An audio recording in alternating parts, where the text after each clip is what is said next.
League নেই ৩ বছর, নেই কোনো জাতীয় কিংবা আন্তর্জাতিক খেলা। লম্বা সময় অলস কাটিয়ে আবারও মাঠে ফিরছে বাংলাদেশ হকি দল। এবারের লক্ষ্য এশিয়ান গেমসের মূল পর্বে জায়গা করে নেওয়া। ৩ অভিজ্ঞ সহ ৩৬ সদস্যের প্রাথমিক দল নিয়ে ঢাকা স্টেডিয়ামে কুপার টেস্ট শুরু করেছেন পুষ্কার, শীতুল, আমিরুলরা।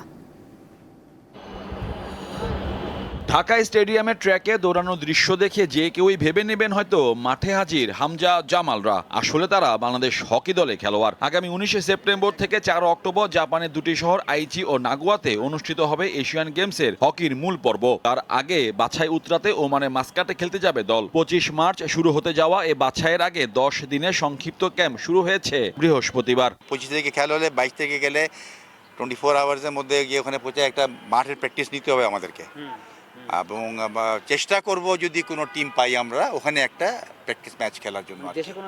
দেশে কোনো প্র্যাকটিস ম্যাচ খেলা হবে না, টিম কোথাও বাইরে গিয়েও কোনো প্র্যাকটিস ম্যাচ খেলতে পারবে না, কারণ দুইটা, একটা হলো সময় সংকট, একটা হলো টাকার সংকট।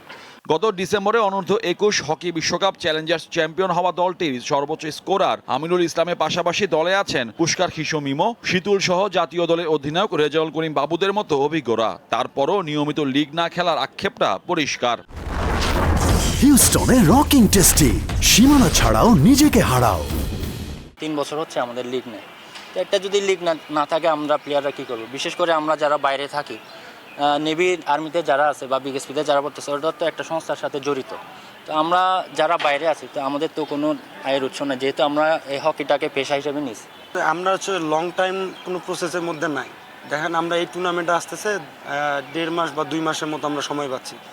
এই বাহির থেকে ৩-৪ মাসের গ্যাপ হয়ে আসে, ফিট হওয়া এবং ভালো পারফরমেন্স করা একটু টাফ হয়ে যায়। বাট আমরা দেশের জন্য নিজেরাও চেষ্টা করি যে নিজেকে যতটা উজাড় করে দেওয়া যায়, কিন্তু এইভাবে আসলে হয় না। ভালো team, senior junior mixed team, এবং আমাদের অনেক এক্সপিরিয়েন্স প্লেয়ার আছে এবং জুনিয়র যারা আছে তারা অনেক ফাইট করতেছে টিমের জন্য।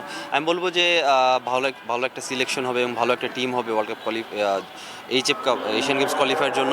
পুরুষদের পাশাপাশি এশিয়ান গেমসে নারীদের ইন্দোনেশিয়া যাওয়ার কথা থাকলেও ক্যাম্প নিয়ে দ্বিধা দ্বন্দ্বে আছে দেশের হকি ফেডারেশন। মোহাম্মদ হাসিব, দীপ্ত স্পোর্টস, ঢাকা।